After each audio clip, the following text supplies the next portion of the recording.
Hello guys, welcome again to this channel where we discuss international opportunities, scholarship, interview tips, postgraduate abroad, and career growth and success. We've been talking about this is the third part of a series we've been on, which is 30 interview questions and how you should go about them, what the interviewer or the recruiting manager or the HR is interested in hearing from you.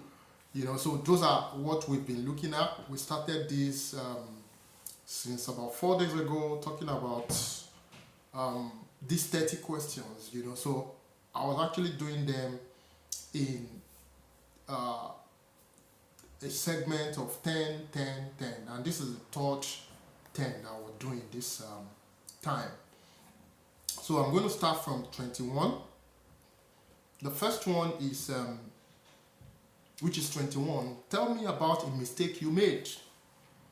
So when this question is asked, one of those things you want to be able to say is you don't want to say you've not made mistake before, because this would actually be tantamount to you telling lies.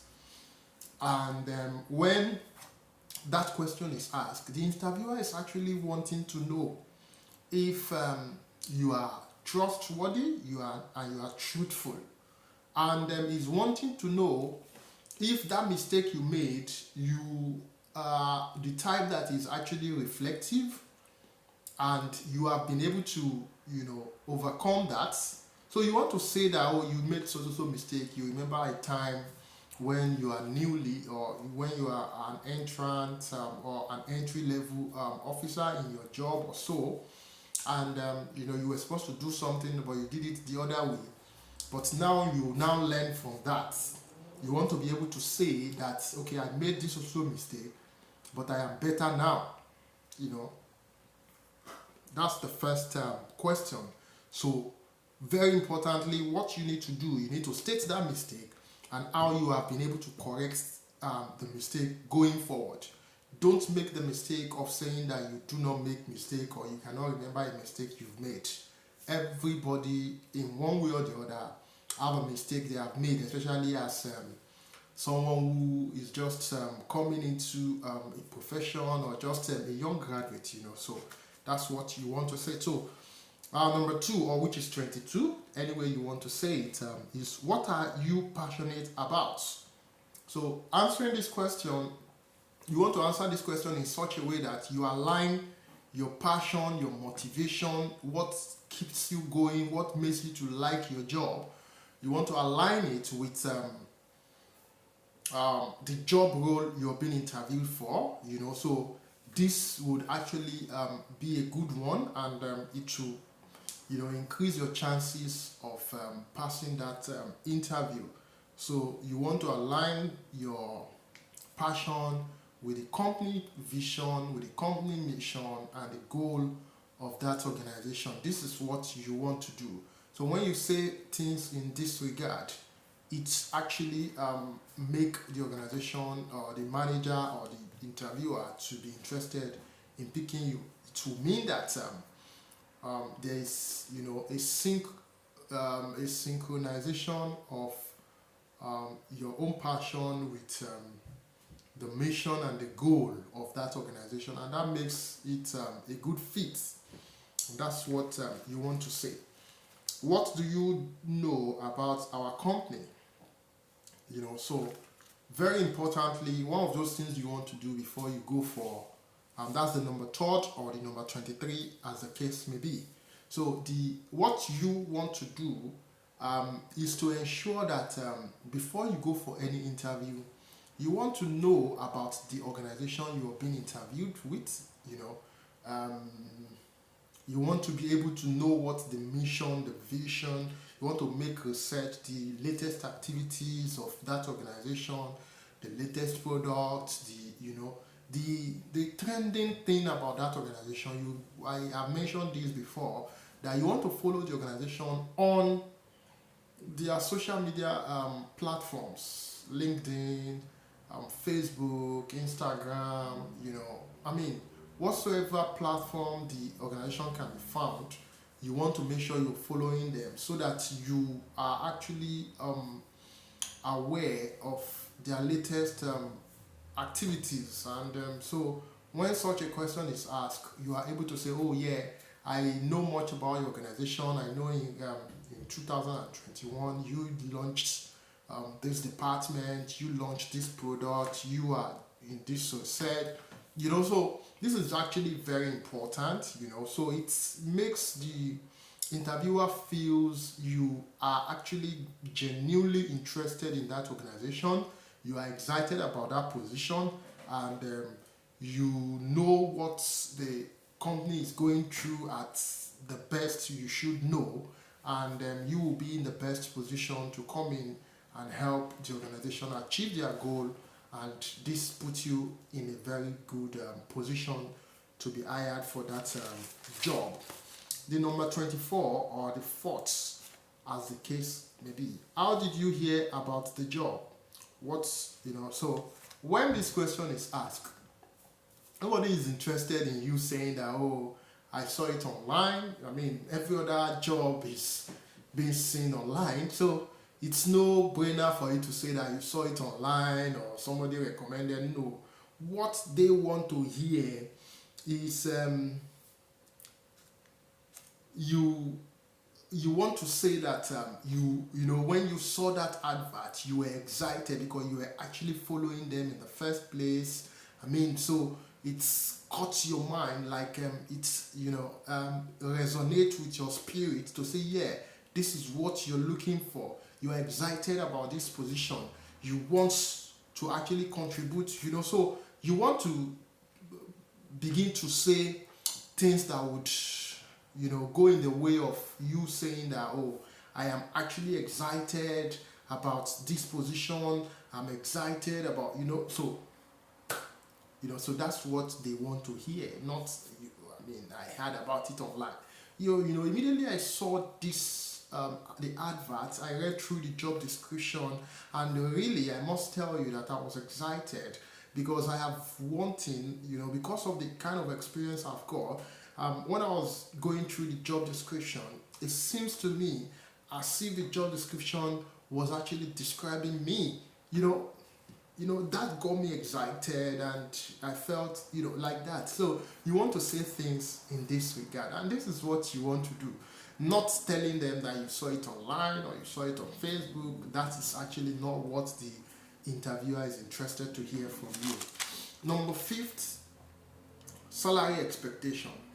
So for this salary expectation, there are times you need to know what is the mood of the interviewer as to when they are asking you about salary. There are times that the salary expectation is asked only to screen you out. There are times that the interviewer is already interested in your personality, is impressed by your performance, and he wants to take it further. So he wants to be able to know what you are expecting. So you need to gauge this. So when that question is asked at maybe later time, or towards the end of an interview, it might mean that they are actually interested in you. They are loving what you're doing or what you're saying in the course of the interview, and they want to take it further. So you don't want to give a number. That's not what you want to do. You want to give a range, and before going for an interview, you want to make research about what the salary should be, the range. So you put a very wide range that would accommodate whatever they are thinking, and that's what you want to do. So that's what you actually want to do. So you put a range between 60,000 to 70,000 per annum or so. And another strategy you could use at this point is to ask that I understand that the organization will have a standard salary structure for this role. May I have an idea what it is? So you can actually, throw back the question at the interviewer, and so that might be a good point or a good place to start. So that's how you could do it, or you just give a range of numbers. I'll go straight to the next one, which is the number 6 one. How do you deal with pressure? So this is actually a situational question, a behavioral question as well. So you answer it by star. You want to tell them what you have done, how you have dealt with pressure. You don't want to begin to say that, oh, I will deal with pressure by doing this. You want to say that you have dealt with pressure, that you have always been dealing with pressure. So you give them a scenario, you give them a situation, you give them what action or task you took, the star that we mentioned in the previous video. So you use star to answer this question, that the situation, the task, the action, and the result, how you dealt with pressure in the past. So there was a time the department was short-staffed, I was, and I did this, and, this was the result. So this is what you want to do when such a question is asked. You don't want to begin to say that I will deal with pressure by no. That is like a promise. You want to say that, oh, I have done it before and I got these fantastic results. 27. Are you open to relocating? Depending on your circumstances. So you answer this question depending on your circumstances. If you are an entry person, it might be a good one to relocate and begin your career with them. Number 28, ideal dream job. So when they ask you what is your ideal dream job, you don't want to begin to say things that will be contrary to what that particular job you're being interviewed for is.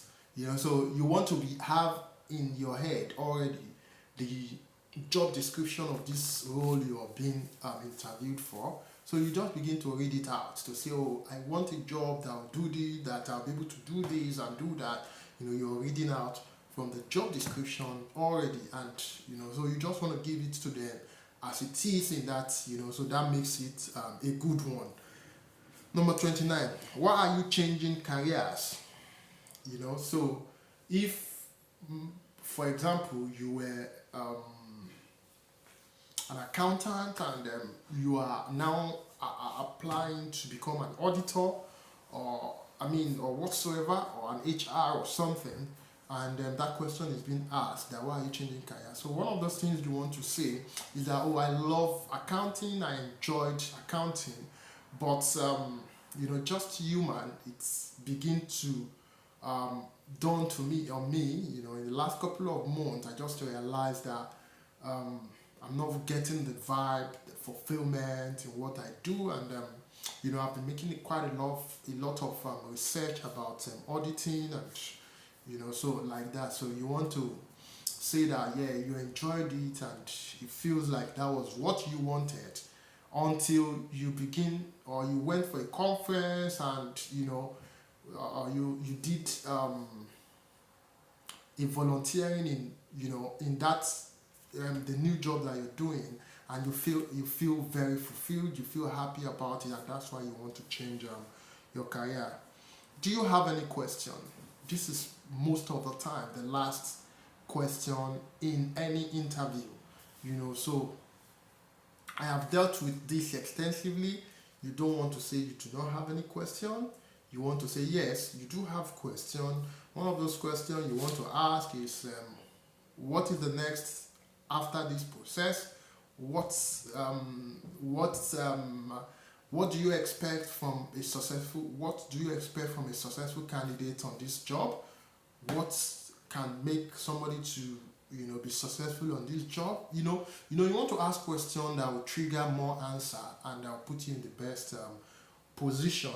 And I have mentioned that one of those things you want to do is to ensure that you have minimum of 2 to 3 questions that you want to ask the hiring manager, and this question should be that will present you as somebody who is intelligent, somebody who is genuinely interested in that job and your role, and that will put you in the best position to be hired for that role. I'll keep this here, and I want to believe if you have watched this video to this point, you want to do me a favor by clicking on the like button, on the share button, and then put down your comment in the comment box. I'll see you in my next video. Thank you.